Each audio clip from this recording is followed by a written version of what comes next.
L-isptar ta' Għawdex se jkun qed jesperjenza aktar dewmien mill-lum wara li hemm nuqqas ta' konsulenti mediċi u tobba. Dan ġie rapportat mill-Malta Today. Rapporti qed jgħidu li d-Dipartiment tal-Mediċina se jkun l-aktar milqut wara li dan jara madwar 3/4 tal-pazjenti kollha li jagħmlu l-użu minn dan l-isptar. L-Isptar Ġenerali ta' Għawdex minn April li għadda beda jitmexxa minn Stewart Healthcare dan flimkien ma' dak ta' Salluqa u Kering Grek. Eventwalment ġie ffirmat ukoll bil bejn il-Gvern u l-MAM, l-Assoċjazzjoni tat-Tobba, biex ir-riklutaġġ tat-tobba f'dawn l-isptarijiet jibqa' taħt il-Gvern.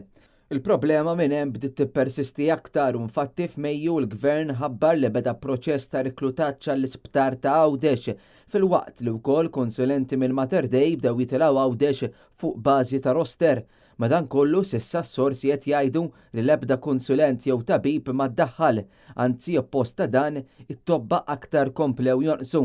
F'kuntatt li sar ma' Stewart Healthcare ġie kkonfermat li bħalissa qed bagħti biex tleħħaq mad-domanda tal-isptar.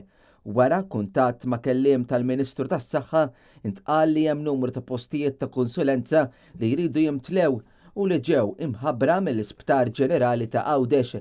Fost dawk li ħarġet is-sejħa għalihom hemm konsulenti fil-kardjoloġija, nuroloġija, mediċina tal-emerġenza, microbiology, baromedicine, pedjatrija u mediċina ġenerali.